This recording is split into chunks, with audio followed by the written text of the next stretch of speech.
And this to me has been one of the most impressive games from Darshan, both as far as laning, but also decision-making on when to group, when to stay split. I think he did it pretty much perfectly. Like, he played very, very well. They look nice, but let's see if he can do it twice. Game number 2, draft number 2. ReignOver's Olaf. Thank you. I thought it was pretty good, too. Game number 2, Olaf's, or ReignOver's Olaf banned away. I'm thinking too much about That's my bad. I messed you up. You know, no, we're good. We're good. We're good. You're basking in the glory of your rhyme. We're all good. Olaf banned away. Counter Logic Gaming not willing to let ReignOver on that one. And Team Liquid, as red side, they're the one who's taxed with having to give up a ban to keep Zach out of the game. Yeah, and the question is going to become, what will be changed up in the bans, right? So Azael actually banned on red side. That is something, I don't know. I'm trying to think, have I ever seen CLG first pick Irelia and Soul? That seems like something they almost never do. Like you said, it's almost always a 4th or 5th pick. So I'm a little bit surprised to see that as a red side ban for TL, but they're just giving so much respect over to Huhi. The question now becomes, do you ban Kennen? Do you ban Caitlyn? Like, do you ban neither and try to trade? So now they have to kind of make that call, right? Because yes, CLG was willing to give that Caitlyn over to Piglet, but are they willing to give that over to Stixxay? Or do they want to try to risk giving Darshan something like that top lane Kennen, which so many people hate playing against? I mean, even though he got bullied around in lane, he and Aphromoo had a hard time. Stixxay still came back, had an impressive score at the end of the game, still did a really good job. So if he had something like the Caitlyn, he could be the one bullying the lane and then transitioning into something even more fearsome. Liquid will not allow that to happen. Yeah. And Kennen locked in for CLG. Pretty expected. Some teams don't have players who really like to play it, and then they'll opt for something more like a Gragas or an Elise or something along those lines for the early picks. There are ways that you can match this. I have seen, Lourlo play things like Jace versus the Kennen, and I think that can be a pretty nice skill matchup where it can go either way. I think there's also actually a number of good picks besides that work into it, but it's not something that we've really seen a lot of. Things like Irelia can actually work really well into Kennen. Things like J4, if you're willing to play aggressively, can work. Swain, Kale, there's actually a lot of picks that can answer this, but they're not always things that we see in competitive. And people are also not always willing to play those picks very aggressively, as you kind of have to into Kennen. Because if you play passively against Kennen, you just get whittled down, you get auto attack too low, then you don't really have the chance to kind of all in. Right, you got to take the fight to him. You can't allow him to just play his game the entire time. But Liquid will be playing a similar game to what they played in game 1 in terms of the mid lane, locking in the Corki yet again, also grabbing Tahm Kench.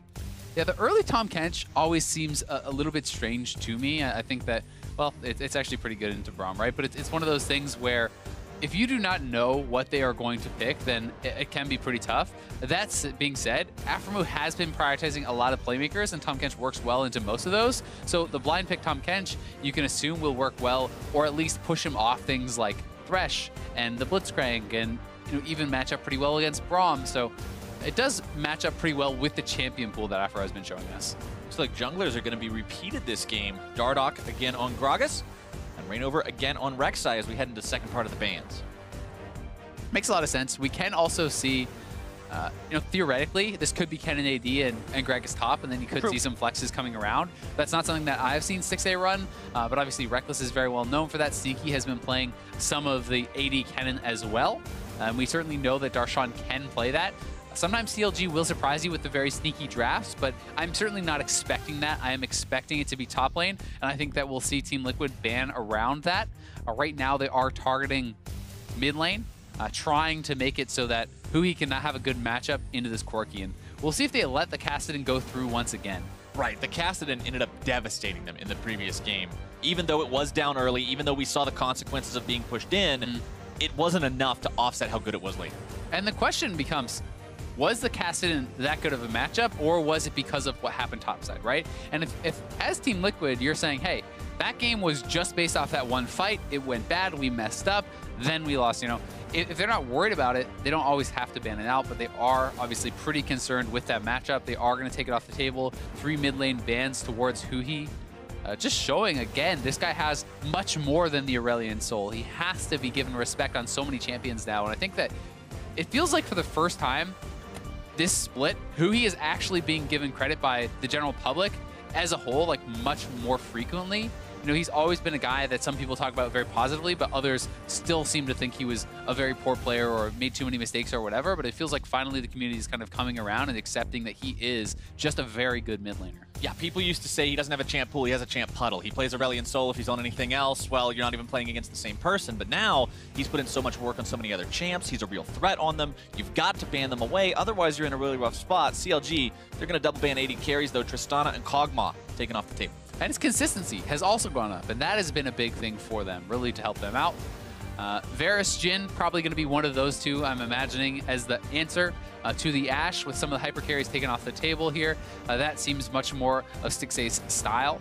They were obviously pretty concerned about some of those hyper carries coming out from Piglet, who does play them very well. And when you have Tahm Kench to protect you, you have this Rek'Sai, who's likely going to be building tank again, as ReignOver is normally doing. Oh, so it is actually AD Kennen. So we talked about it. I did not expect it, but they are actually going to pull a swap, and it's going to be AD Kennen, Gnar top. Gnar is something that has been coming for a while. He has not been buffed on this patch, but even before the 713 buffs had come in, I've been seeing a lot of people spamming him. Even guys like Ray, you know, before the buffs had even been announced, were spamming Gnar. He is still a very strong lane bully, but the last pick is available for Liquid. Lourlo used to be really a great Irelia player, and that was known as a counter pick to Gnar. It also does work into the Kennen, so Irelia comes out. This is pretty cool. Like, this is something that we have not seen in quite some time as Gnar has fallen out of the meta. I think that the pick ban makes a lot of sense, though.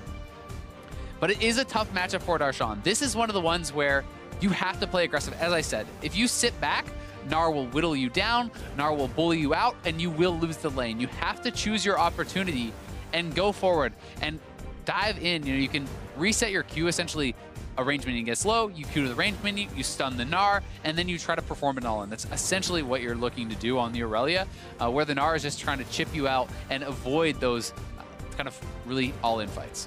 This is a blast from the past today, Azael. I remember back in the days when top lane was always a Maokai ban, and then somebody picks Gnar, the other person picks Irelia, and that was the state of top lane for a while. And now, these two get to make a resurgence. Have not seen either one of them in a hot minute. Obviously, you said we saw a little bit of people dabbling in Gnar after the buffs, but Irelia is just, she's a ghost right now. Well, and Gnar hasn't even been buffed on this patch yet, right? That is a 713 buff. I actually think that Gnar is going to be like probably the highest priority top laner next patch, but that is neither here nor there, as I think he's been buffed too much. But Gnar in 712, still pretty strong. We'll see how he can pull it off.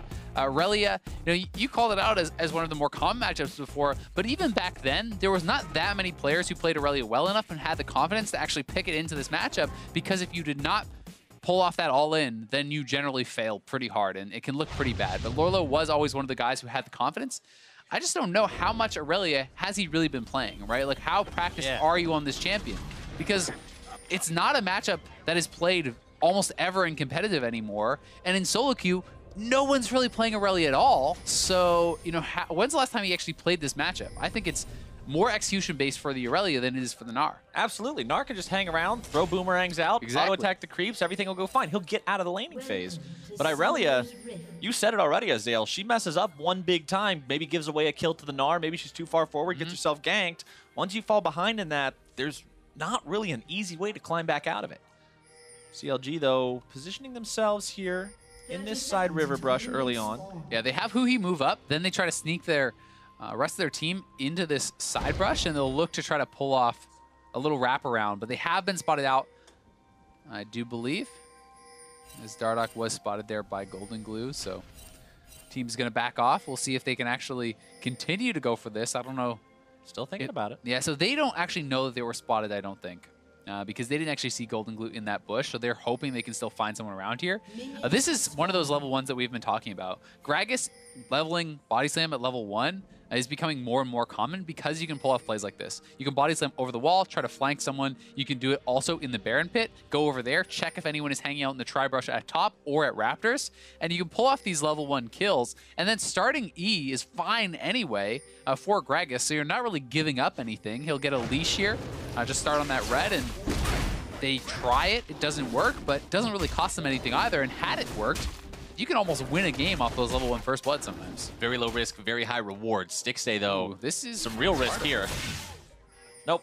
All right, it's just going to be one volley heading his way. Maybe a tongue lash from Matt. Yep, only onto Aphromoo, though. Pretty smart, actually, from Stixxay to check that brush. I think a lot of players would not have actually checked it with the shuriken, so he does get tagged, but not going to be too big of a deal, and this top lane is going to be something that we're going to have to track a lot, because if Lourlo fails the all-in, if he gets behind, if you cannot all-in the Gnar, he will chip you down, he will push you in, he will knock down these turrets, but it's certainly a match where you can actually pull that off, and he's going to have to also be very cognizant of where the jungler is. If you try to pull off that all-in and Gragas is waiting in a bush, then it's all over for you. And just to goes to show how long it's been since I've seen Gnar. I didn't even know that skin had chromas, and now he's purple. Matt almost getting himself stunned up by the Winter's Bite. You know, that Winter's Bite plus the way Kennen can stun you up with his lightning marks, there's a lot of CC between these two as the Hawk Shot is fired off to keep track of Dardoch, and it's such an effective tool at monitoring where the enemy jungler is. Even if you don't find him, you can find his camps. As now, the gank from ReignOver here in mid lane. Huhi forced to flash out of that one. Flash for flash. Traded there as Golden Glue also uses Exhaust. Yeah, nice gank, though, from ReignOver. That's going to force Huhi back to base. Not really a great timing because he has not picked up too much gold just yet. We'll see what he's going to be able to buy up before he heads back to lane. But either way, trading flashes like that almost always goes in favor of the jungler. Now ReignOver moves back into enemy territory, seeing if he can sniff around, maybe find something out.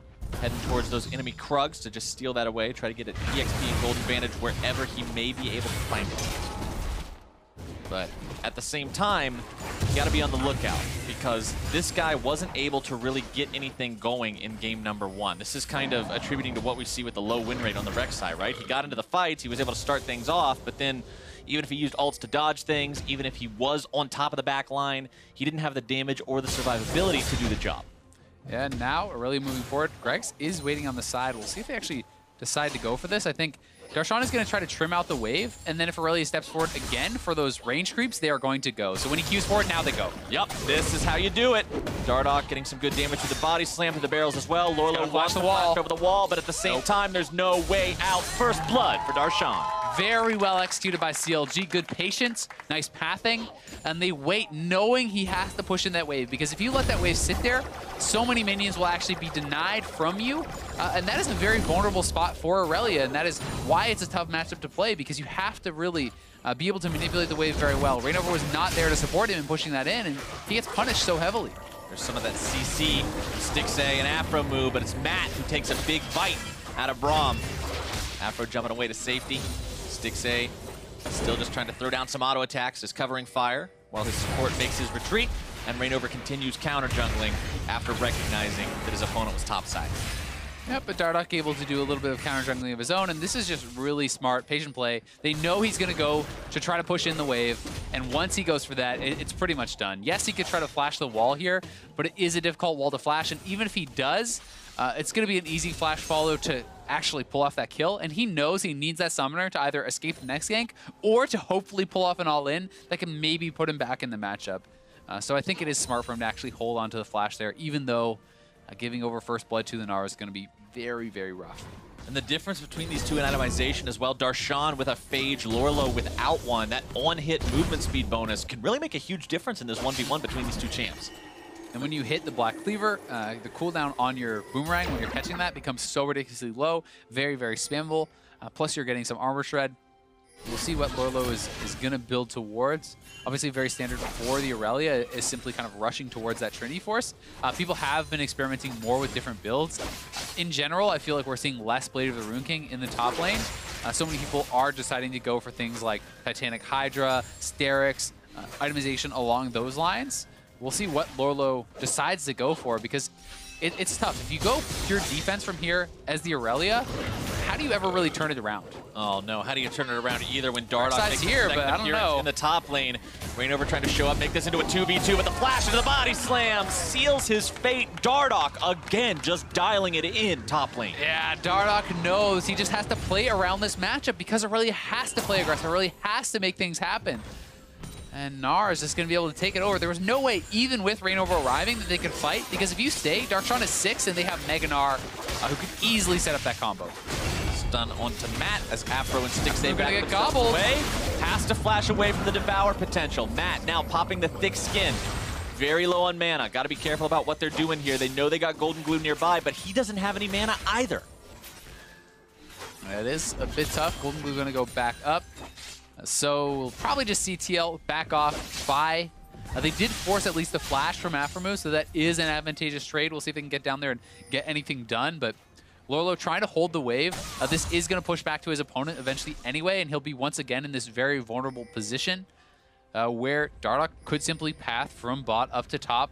Darshan's going to look to probably hold the wave near his turret in this very vulnerable spot, and we'll see if they can actually continue to target Lourlo on this top side and use that to get their advantages. Targeting a vulnerable player, abusing that advantage over and over and over, and building it exactly what CLG needs to do. And this is exactly what he's going to do, right? He just pulls it back into the bush. This is resetting the wave, grouping it up. So all of the wave is now stacked and will eliminate his minions very quickly. So you're seeing Lourlo try to push this in, expending the ultimate to push that in, because if he can't reset it, he's going to lose so much, but right into the Mega Gnar. Now he's slammed into the wall, the chain CC landing with the wallop.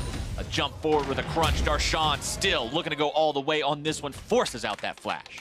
Yeah, and now that's a flashless, no ultimate Irelia. He had to expend all that just to try to not let that wave get frozen. And ReignOver and Lourlo, they're not being able to play around this lane properly to actually have Lourlo be effective. And from this point, it feels like there's no way you really can get back in there. An interesting bit of information, by the way. The last time we saw Irelia picked in the North American LCS was by Lourlo against CLG, against Darshan, and Darshan was on Gnar. Who won? Darshan, I believe. Lourlo went 1-3. Okay, there you go. A little bit unlucky, but he could still end up in that scoreline. So either way, TL pushing here on the bot side. Not a lot of wave clear on Kennen and Braum. It looks like they will be able to knock down this early turret. It's a really nice rotation from Golden Glue. He picks up the early Sheen. He has his package. Can come down here and knock down this turret. So Gold is going to go right back to even. Credit over to Golden Glue for getting them out of that laning phase, and you can see Piglet now rotating, looking to put pressure elsewhere. I think this was very well done by TL to once again get advantages on the bot side when they're losing elsewhere. And you really love to see Corki utilize that package and make aggressive movements when he has it. I mean, even if you get yourself into trouble, you've got to get out of jail free ticket. Exactly. I think it's very intelligent to make a move like that, because you also have massive bonus speed when you have that package, right? So you can roam down very quickly. Okay, it's not going to work. Go right back to mid lane, no problem. If they stay around too greedily, you can set up that dive. You can look to make those plays. And Dardoch donating the solo gold here over to Darshan. Likely has enough now for that Black Cleaver. We'll be able to complete that. And he's just so far ahead of Lourlo that Lourlo is going to not be having much fun this game. Yeah, Black Cleaver versus Phage, no real comparison there when one's a component and one is a finished item of the same branch. And the problem is, you're not even just waiting for the Black Cleaver completion for Irelia. You need to complete your Triforce, right? And it's even more expensive. It's such an expensive item that when you are very behind, you end up with such crappy buys from here on out. It's like you go back with 900 gold. What do you get? A couple daggers and a mana crystal? Like, it's very hard to have nice buys when behind and you're being sent back and you're building a Triforce. Triforce feels so clean to buy the parts for if you have enough to buy the individual parts, right? Like buying a Phage feels so good, buying a Sheen feels good, buying a Stinger feels all right, I guess. But yeah, Stinger's the ugly stepchild. Yeah, Stinger's not exactly as cool as the other two. But going back and only getting those pieces, like you said, the piece of a Sheen is a mana crystal. That just never feels good to pick up on it. Pieces of Phage are okay, right? You know, you're okay buying that. Grab some health, grab some crystal, damage, feels pretty good to trade with. But the others are pretty gross. Yeah, not fun at all. As Matt wanders his way through enemy territory, trying to clear out some of that vision if he can. The bottom side of the map, again, the one where Team Liquid will want to try to play towards, that's where they've got their advantage. And they like to play around Piglet. They're trying to make sure that they're giving him the advantages, focusing those opportunities around him. Even though he's not on the Caitlyn, he's still on the Ashe, he's still got a slight CS advantage. He's going to be who they depend on. Yeah, he is, and they're going to have to find picks, I really feel like, with this Ashe to be able to make it work. The Kennen is going to be able to kind of have side lane priority as far as 1v1 against that Ashe. You know, he can really look to all in. He can have those edges there. And Gnar is certainly going to have the advantage against the Irelia topside for the foreseeable future. So this is something where you need to get picks. You need to find a way to get yourself back in. Hit an Ashe Arrow, have the Tahm Kench ultimate with the Abyssal Voyage coming in, delivering that Rek'Sai, and get 3v1s, make rotations, make plays. Because if you sit back, I think you will very easily passively lose this game. CLG grabbing themselves the Rift Herald, which is a nice way to actively win the game if they can find a nice spot to drop that one off. The hawk shot from Piglet saw them doing it, but no one was in a position to stop it. And even if it's just the 1v1, Darshan has the range advantage and can so aggressively push in that it's pretty hard for Irelia to actually defend against it. As Golden Glue doing a little dance. You can't get me. Just letting Dardoch know it. But I'm going to keep that in mind as this game goes on. If he goes for a flash body slam and finds that Corki, Golden Glue's going to remember that. Yeah, I mean, he didn't get him this time, but unfortunately for him, the top lane is being got as we speak. Yeah. Well, that's what always motivates me when I play a game of Azael. I see some guy dancing on me like that, I'm going to do everything I can to just expend flashes and everything else to get him later on in the game. And then you hit him with the question mark and all that. Yeah, you give him the question mark and go, slash dance? Yeah. Slash dance? ReignOver the mature response. Yeah, exactly. I am a mature, responsible individual. ReignOver responsibly cleaning out his own jungle, making sure he doesn't miss out on any of that experience and gold. Trying to stay relevant as much as he can. Still 0-0-0 though, which is honestly not what you'd expect from a ReignOver Rek'Sai pick 13 minutes into the game. At least not the ReignOver Rek'Sai of old, but I feel like there's a lot of games of ReignOver in this last year, with Liquid, where he doesn't seem to be able to get that much done. He's farming all right, but he's not really putting a lot of pressure on. This is kind of, unfortunately, become more characteristic of the new ReignOver, right? And it's hard to kind of separate this guy who was so dominant, this pathing god who was always taking over games on Fnatic and Immortals, from the one that we've been seeing on TL. And going for this tank Rek'Sai, I feel like while it can work, it's one of those things that you see a lot of other Rek'Sais try to take over with this early aggressive builds with Warrior and Chilling Smite and bursting people out, and this is not something you can really do with the Cinderhulk and kind of more supportive build. You farm, you path, you track the other jungler, but if you are 0-0-0 as this style and the other jungler is making more ganks happen, then it kind of feels like almost like what's the point of that style, of that supportive style? One thing I want to point out as well in this game that some people might not be aware of, the Ninja Tabbies being built on both Darshan and Dardoch. Yeah, it's very, very useful against Lourlo, against ReignOver, against Piglet. They're all auto-attacking. They're all AD heavy, blocks a lot of that damage.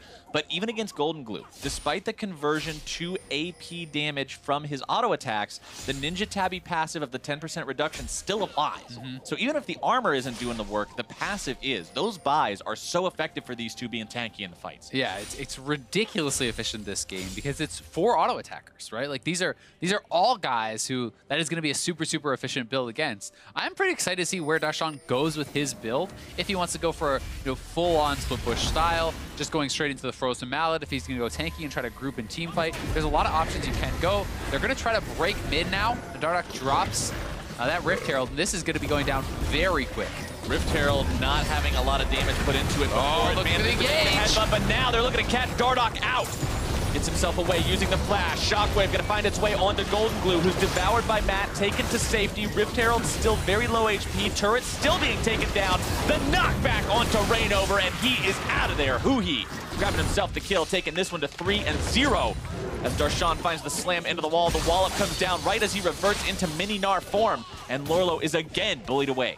That bullied away, pushed off the turret. They can start to pressure here. CLG not only gets the kill, but does force down for that mid lane turret. They can rotate to the dragon. That's spawning up in 10 seconds with no jungler on the map for TL. They're going to be seeding that Infernal Dragon, which is going to be a big one. As we all know, that is kind of the big ticket dragon. And comparing these two performances so far this series between these teams, something we'll do as soon as we watch the replay here. That arrow, very nice. That really nice arrow there from Piglet to start things off, and they're trying to aggressively defend this turret. They do not want to just be bleeding out these objectives, so they try to fight very heavily for it. They are able to kill off the Rift Herald, but such a good Gragas ultimate there from Dardoch. Knocks in ReignOver, they finish him off, and enough members around to take down that turret. Uh-oh, Lourlo. Okay, that boomerang misses. That'll call Darshan off, but if he would have connected that one, the chase would have continued until it missed. And where it gets really brutal is when you do have Frozen Mallet, right? If you do go that route, because then you don't even need to actually hit your boomerang. Just the autos are enough to slow them down. You get move speed from your hyper proc that is the third hit passive. Plus, you are actually just pretty speedy in mini Gnar form anyway, so it gets very hard for Lourlo to enter these long lanes, without the defense of his turret behind him. Speaking of speed, Righteous Glory again being built by Dardoch on this Gragas, making sure they have the engage potential they need to work their way onto Piglet and Golden Glue. They're saying, hey, these guys are doing that double marksman composition. They're running the Corki with somebody traditional in bottom lane. If you hit that back line, you win the fight. I think it makes a lot of sense. And I mean, you're building up some mana there. It's some tankiness. It's engage.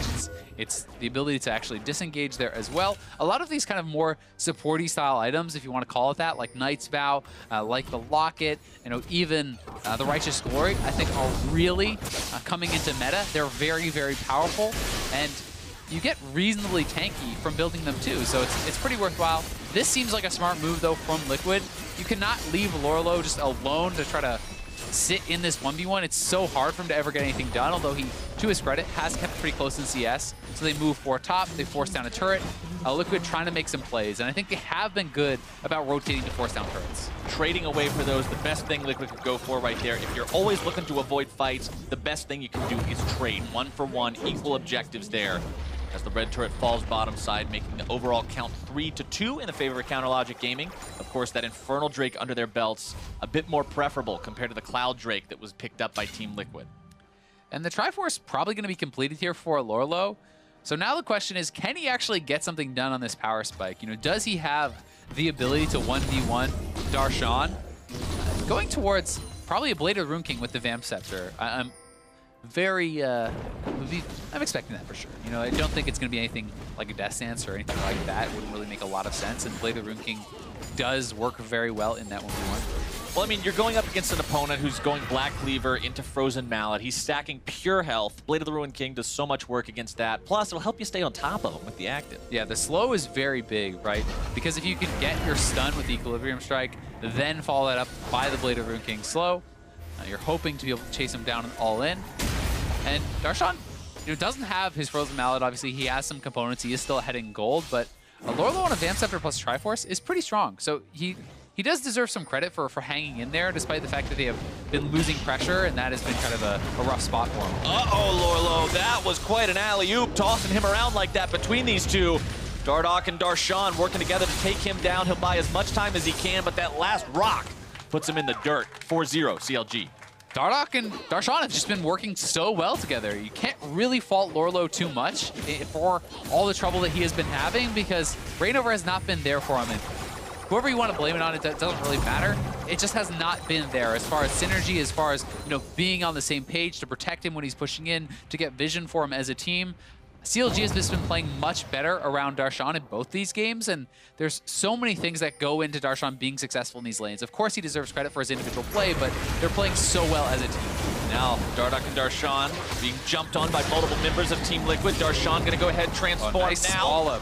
Trying to just buy time for his ally to get away. And as you said, Dardoch looks out for Darshan. Darshan looks out for Dardoch. They help each other get away, and it makes it so Liquid's collapse does nothing. Exactly, and more vision being established. They have a pink over in that side brush by the Raptors. They have another pink in the bottom river for Darshan. So these are all things that help him have the confidence to move around the map and look for these aggressive plays. And without that vision, it's very hard to actually extend your advantage as a split pusher. Darshan, just no fear whatsoever, constantly moving up on these guys. Oh, Golden Blue's out of mana. He may just get run down. He does not have enough to bounce. He will use the exhaust, potentially trying to outplay this underneath the turret. Flashes over the wall to escape. He will not die, but having to blow both summoner spells like that bodes very poorly for his performance in the next big fight. Yeah, I mean, Darshan does spend his flash, but he gets 2 out of that, and I think it's a smart move to make because Golden Blue was out of mana. There wasn't really a lot he could actually do to fight back. Darshan gets another pink down there, so moving up his vision line from the river up to there, they're going to have even more ability to go for that. But Lourlo could be on the hunt here. He comes back at full health, full mana, knows that Darshan is a little bit low, does not have his summoner, but Darshan intelligently going to back off. Darshan not willing to make that mistake. And I like seeing this from a team like CLG. We talk about them being the bloodiest team in the NA LCS, how they have so many kills under their belts, how they're the ones that are always making fights happen. They win by killing the enemy players more often and more frequently. Those words mean the same thing, but you get what I'm saying. Than other teams do. But at the same time, they can say no. I don't want to do this right now. Fighting is not the way to win. Let's back off. Recognizing a loss condition can be just as important as recognizing a win condition. Yeah, I actually really like that point because I think so many teams think only about how do you win the game, what do you most want to do, and not always about what is your team, like your opponent's way back in, right? So if the only way that your opponent could stop you from winning is, well, setting up a tower dive, then hey, you might want to counter this, right? Like things like this are something you need to look out for. Dardoch looking for the play. Nice flash out there from Matt, though. And Darshan going to be pushing heavily on the bot side. We'll see if TL wants to force a fight. Would be tough, but not going to be able to do it. Piglet's arrow strikes true, but only onto Aphromoo, who's not the person he can do a lot with it. 1-2. A couple more slows thrown out from Darshan there as Lourlo still can't go anywhere near this guy. That frozen mallet you talked about is up and running, so he knows that if he gets within auto attack range and he's not close to a turret, he's going to be losing a lot of health. And CLG now sieging up here in the mid lane. Nice little poke from Golden Glue, though, trying to push it back. ReignOver is coming over, and Dardoch has moved away from the team. Goodness, that shockwave almost takes Golden Glue out. ReignOver has to get himself away now. The disengage coming out from Aphromoo, the Glacial Fissure blocking the entry path for the rest of Team Liquid. Everything is rough everywhere right now for Liquid. Both tier 2s are just being sieged up. Darshan putting the damage into Lourlo again. The Mega Gnar being used at every opportunity to slam him into the ball. Trade aggressively. Piglet taken low here in mid lane. ReignOver trying to pop the ulti to dodge some aggro. Now Matt has to save him. Popping his sticks again, trying to get himself away. Darshan coming around from behind. Kennen ulti's in there. He gets it onto multiple people. Matt is down. They're going to send Lourlo with him. Aphromoo tries to escape. He falls on the back end of the fight, but Dardoch has made his re-entry, and Dar Squared finds themselves a fight. Dar Squared looking for the Dar duo coming up big in the team fight for CLG. And that was a very aggressive dive there from CLG. Certainly could have gone bad. I mean, Huhi was very low on mana. Does get some back from that Merlinomicon passive. They're able to knock down 2 outer turrets, really blowing this gold lead even bigger. 7-1 now, Azael. Let's take another look at how this fight goes out. Yeah, and they are going to look for the play. Huhi had chunked down some of these members, but was pretty low on mana. Really nice chunk there over on a Piglet, but then he is basically totally out of mana. So they get this kill, they do get a reset. We see Darshan coming around from the backside. They look to pull off the play. Flash ultimate in from Kennen, diving onto that low HP Piglet. But this was certainly a very close fight, and could have gone TL's way. I really like the re-entry there from Dardoch. Very nice. They had the vision over the wall with the ward as well as Stixxay, and the body slam flash to get that stun picks up yet another kill. Liquid at least get themselves on the board through that one. But when it's 1-7, 2 turrets to 5, 37,000 to 43,000 gold, and you're not even ticking the 25-minute mark into the game yet, you're going to have to find some sort of a massive swing. Very similar to what happened last game when Liquid made the audacious Baron call that ended up costing them, and CLG said, okay, this is our chance. They need CLG to make a mistake like that. They really do, and it's even tougher when you're against a team that it's not like you're going to outscale this team. I really don't think. I think that, you know, Irelia in the side lane is so far behind. I don't know that she's ever going to get to the point in this game where she's able to 1v1 Darshan, who's up 2 levels. Huhi, very quietly, has been farming extremely well. I mean, he's almost at 280 CS at 25 minutes, right? So this is a very strong Orianna. When that voice staff gets completed, he's going to be massive. And they are looking to make plays. This is one way back in, but CLG going to go for the re-engage as Darshan is behind. Dardoch with a Righteous Glory into the fight as well. Darshan trying to get himself away from this one. Aphromoo wants to save him, but they can't do it. The shutdown onto the fed enemy top laner, but Piglet now caught out. And taken down by Stixxay. ReignOver dodging away with the ultimate, trying to stay alive. Dardoch with the body slam into him, looking to pick up kill number 2 on the back end of this fight. The barrel comes out, the damage comes through, but Matt's got Devour. ReignOver saved 1 for 1. That's about as good as you can hope for Liquid. Yeah, a really good save there from Matt, and a good job by Piglet and Golden Glue to kind of tag team down Darshan, who went into the back. He did not have Mega Gnar ready, and he's not that tanky at this point, although he is pretty strong. It's just the HP, so they burst him down. But CLG feeling confident, pretty high on health, going right over to the Baron. TP coming in from Lourlo. TL knows they need to try to fight this. This is a 4 versus 4. Huhi is below half HP. They find ReignOver. Now Stixxay's out with the ulti, blocking the follow-up. Lourlo goes in, but he's stunned Huhi's up. barely alive. Matt trying to save him, but Stixxay gets the rampage. Now Matt's going to be chased down. They also find the kill onto Golden Glue, and Liquid is routed. Again by the Baron. CLG just coming up so big. Getting 4 kills for 0. Piglet's going to come over and try to make something happen because they know they're too far behind. They have to hope for a miracle here. We'll see if he can get it, but really not going to be able to do anything as CLG pick up the Baron and 10,000 gold ahead. 6-0 and 3 Stixxay, 2-0 and 6 Huhi, 1-0 and 9 Dardoch. The work being put in by every member of CLG is astounding in this game. And I think, once again, going for the pick makes a lot of sense here for TL. They know they are in a very rough spot. They need to be able to make these plays. Darshan walks in. He's in mini Gnar. Doesn't actually get the hop reset. It was a good sidestep from Golden Glue, so they're able to burst him down. And that is one of the difficult things about Gnar, managing that rage bar. But from there, the rest of CLG is just so much stronger that even in the 4v5, they can win the fight. Huhi and Stixxay are still very well protected. They can chase down. It was a nice save out here from Matt, but knowing that they have all these people chunked out, CLG felt confident to go over to the Baron and force that down, and now they are having this Baron. Going to be looking for a 1-4 split.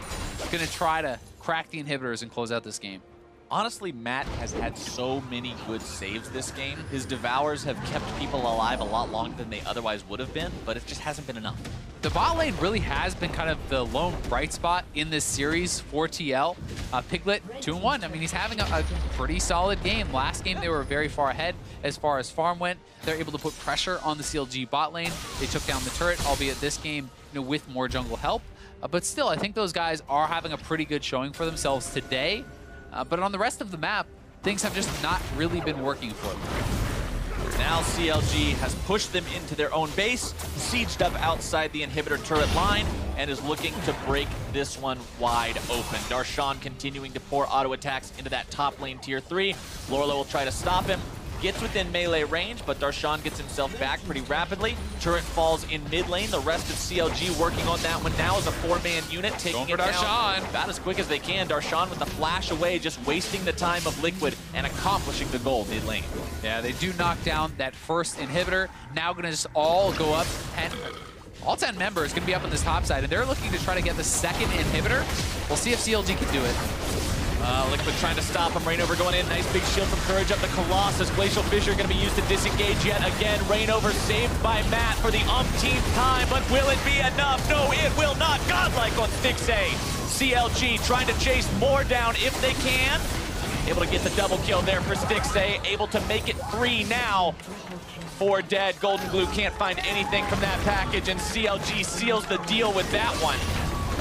Unless ReignOver all of a sudden gets an inventory of 9 Bloodthirsters and one-shots everybody on the team, that's going to be GG, and CLG will 2-0 Liquid for the second time in Summer Split 2017. They make it look very clean. CLG come up with a dominant win today. You can see how happy they are. Really nice pick, man. I thought in both of the games, some clever stuff here coming out. Switching that Kennen down to the bot side, bringing out the Gnar, playing very heavily around the fact that Irelia has to play aggressive on the top side to actually win that 1v1 matchup. Dardoch was always there when Lourlo went to go aggressive on this Gnar to try to get an advantage, to try to shove in the wave. Dardoch was just always there. He gets Darshan ahead. They have so much pressure in that lane throughout the rest of the game, and then CLG across the map, very successful as well. And I really want to commend Dardoch especially, not just for that, but his play just throughout this series. He was always going in there, even where we saw the fight in between the tier 2 and tier 3 turrets of Team Liquid. He had 200 health left, and he flash body slams over the wall to get the last kill onto Golden Glue. You could tell he was comfortable on this champion, comfortable making those plays this time, and he really helped facilitate everything. And this is kind of what you feel like CLG looks like when everything is working for the team, because they are making these aggressive plays. They're reliant on the fact that they can have mechanical outplays in the skirmishes. I mean, you look at game 1, the 3v3 on the top side, making some outplays there with Darshan and the rest of the team. And then again, in game 2, they're not passively trying to close out this game. They're looking for turret dives. They're looking to make plays, and they're able to pull it off when they're at their best. This looks like a team that's in contention for the #1 spot in the North American LCS. We Certainly said is. they needed a 2-0. If they want to say, yeah, we're that team. Yeah, we can beat everybody else. TSM, Cloud9, Immortals, who cares? We're the best. That's how you make a statement. And right now, they're sitting atop those standings. But we did hear from Dardoch before when they played TSM. You know, he said, doesn't matter if we're first in the standings. If we lose to TSM, we're just waiting until we get to play them again, because everyone is always going to be comparing you against TSM, against Cloud9, these teams that have been at the top, you know, and always are at the top along with CLG these last couple of years. You have to prove that you can beat all of those teams before people really accept you as the best team in North America. You know, as we've seen from Immortals, people were talking about them. Hey, are they at the top? Are they able to really kind of claim that title? And this weekend, they fell short. But CLG looking pretty good. I mean, regular season standings, they're very encouraging. You can look at that and say, we've got so many wins, we've got very few losses. But at the end of the day, people remember who's currently holding the trophy from the previous split, who's always been on everybody's minds and everybody's lips when the conversation comes up who's the best. And unless you can beat the best, you're not going to be the best. But CLG, with plays like that, working like a team like that, one of the biggest criticisms you often see of a team too, draft was bad. When they lost, nope, they lost in the draft. Everything was bad. Champion select just didn't work out.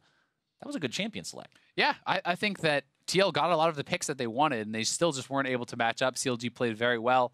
And even though they are playing against a team that's towards the lower end of the standings, I think that there's so many positive things that they can take away from this, especially Darshan, who has been playing so well throughout this split. I think game 1, just some of the decisions he made on Fiora about when to group, when to actually stay in the side lanes and just push and try to take turrets and get his own advantage bigger, were very encouraging, because I think he was almost always making the correct choices there. The decision-making along with the mechanics, that's the recipe for success. But for a first-hand account of the series, let's hear from Riv and CLG's self-proclaimed S-tier support.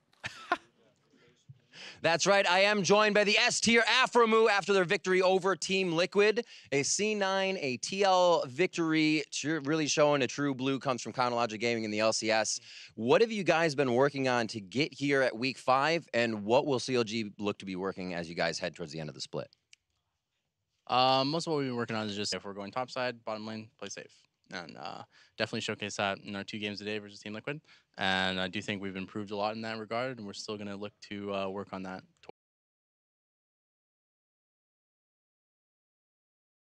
The top lane, a few more carry things. What's it like having him back on those champions? I think the meta is a lot more versatile in general for everyone, especially Darshan and I, that we can play, have a deeper champion pool than the previous meta, where it was like, okay, tank tops and mages bottom.